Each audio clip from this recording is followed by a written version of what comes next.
படிக்கும் போதே சம்பளத்துடன் கூடிய பார்ட் டைம் வேலை வாய்ப்பிற்கான 100% உத்தரவாதத்துடன் MBA படிக்க இன்றைய ஆச்சி பிசினஸ் ஸ்கூலில் சேருங்கள். கூடுதலா வரதட்சணை கொடுக்கலன்னு மாமியாரும் கணவர் வீட்டாரும் சேர்ந்து எனக்கு HIV ஊசி போட்டுட்டாங்க என பகிரங்கமாக குற்றம் சாட்டி இருக்கிறார் எய்ட்ஸ் பாதித்த நோயாளி.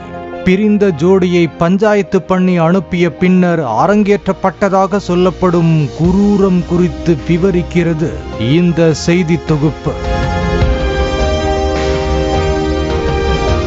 மகாலட்சுமி பிறந்து விட்டாள் என மகிழ்ச்சியாக கொண்டாடி படிக்க வைத்து 45 லட்சம் ரூபாய் செலவு செய்த தந்தை கார் வாங்கி கொடுத்து 15 லட்சம் பணமும் வரதட்சணையாக கொடுத்து கண்ணீர் மல்க தனது மகளை புகுந்த வீட்டிற்கு அனுப்பியிருக்கிறார் குஜராத்தைச் சேர்ந்த தந்தை.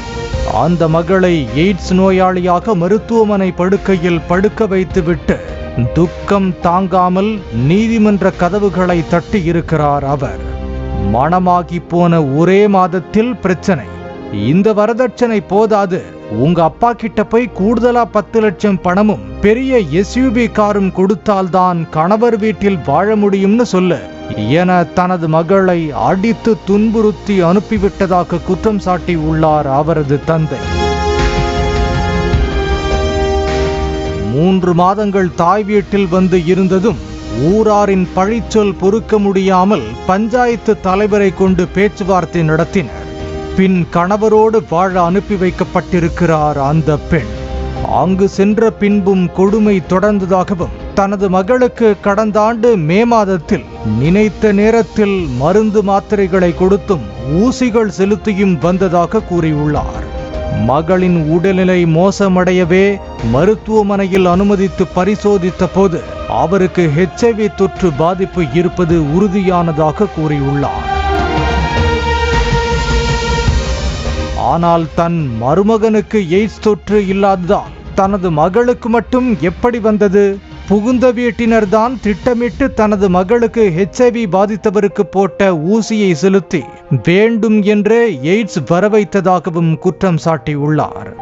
முதலில் அவரது புகாரை ஏற்க மறுத்த போலீசார் அப்பெண்ணின் கணவர், மாமியார், நாத்தனார், மைத்துனர் உள்ளிட்டோர் மீது கொலை முயற்சி, கணவர் வீட்டார் கொடுமை, கிரிமினல் மோசடி, வரதட்சணை உள்ளிட்ட பிரிவுகளின் கீழ் வழக்கு பதிவு செய்துள்ளனர். சஹரன்பூர் நீதிமன்றத்திலும் பெண்ணின் தந்தை வழக்கு தொடர்ந்துள்ளார். இந்த விவகாரத்தில் பல கேள்விகள் எழுந்துள்ளன. ஊசி செலுத்த மருத்துவரோ செவிலியரோ உதவினார்களா? HIV பாதித்தவருக்கு போட்ட ஊசி இவர்களுக்கு எப்படி கிடைத்தது? என்ன சொல்லி ஊசி போட வைக்க சம்மதித்தனர்?